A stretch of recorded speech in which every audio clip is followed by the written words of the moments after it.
सांडपाण्यावर प्रक्रिया करणारी एसटीपी यंत्रणा कार्यान्वित करण्यात आली असून डिव्हायडर तसंच बगीचांमधील झाडांना पाणी देण्यात येत आहे। सोलापूर महानगरपालिकेच्या वतीनं सांडपाण्यावर प्रक्रिया करणारी एसटीपी यंत्रणा देगाव इथं सुरू करण्यात आली आहे। हे पाणी सध्या प्रायोगिक तत्वावर बाग, सार्वजनिक शौचालय स्वच्छ करण्यासाठी तसंच रस्त्यांच्या कामासाठी वापरलं जात आहे। शहरातील पाणी टंचाईवर मार्ग काढण्यासाठी सोलापूर महानगरपालिकेनं उपक्रम सुरू केला आहे। हे सांडपाणी तिहेरी प्रक्रिया करून एनटीपीसीला देण्यासंदर्भात तसंच एनटीपीसीच्या दुहेरी पाईपलाईनमधील एक पाईपलाईन सोलापूर शहराच्या पाणी पुरवठ्यासाठी घेण्याबाबत 29 एप्रिल रोजी एनटीपीसीच्या अधिकाऱ्यांसोबत महानगरपालिका आयुक्त दीपक तावरे यांची बैठक होणार आहे। पाणी टंचाईशी सामना करण्याकरता हा बहुचर्चित प्रयोग आवश्यक ठरणार आहे। यापूर्वी शहरातून येणारं सांडपाणी देगाव इथं एकत्रित करून त्यावर दुहेरी प्रक्रिया केल्यानंतर ते पाणी नाल्यात सोडलं जात होतं। सध्या हे पाणी नाल्यात सोडण्यात येण्याऐवजी टँकरद्वारे शहरातील बागा, सार्वजनिक शौचालय स्वच्छ करण्यासाठी तसंच रस्त्यांच्या कामासाठी वापरण्यात येत आहे। सांडपाण्यावर 2 ऐवजी 3 प्रक्रिया केल्यानंतर हे पाणी एनटीपीसीला वापरण्यायोग्य होणार आहे।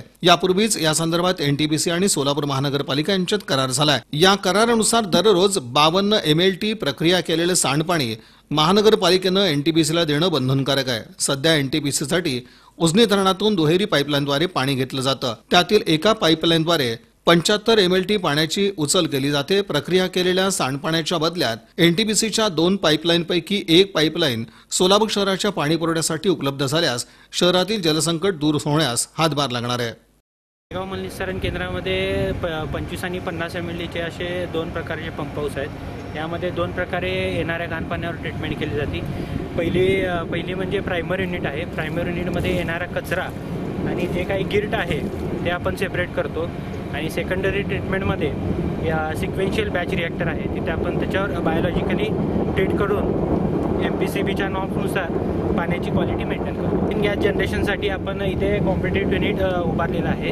कॉम्पिटेटिव्ह युनिटमध्ये ॲनारोबिक डायजेशन येणाऱ्या घाणपाण्याचं ॲनारोबिक डायजेशन करून आपण मिथेन गॅस जनरेट करतोय आणि ते मिथेन गॅस जनरेट झालेला मिथेन गॅस आपण हा गॅस इंजिनमध्ये जाळून इलेक्ट्रिसिटी तयार करतोय आणि तयार झालेली इलेक्ट्रिसिटी ही आपल्याच प्लांटवर यूज करतोय।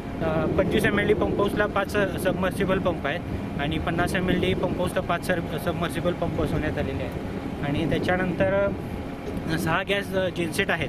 जवळपास 340 KVA कॅपॅसिटीचे 6 गॅस जेनसेट आहेत।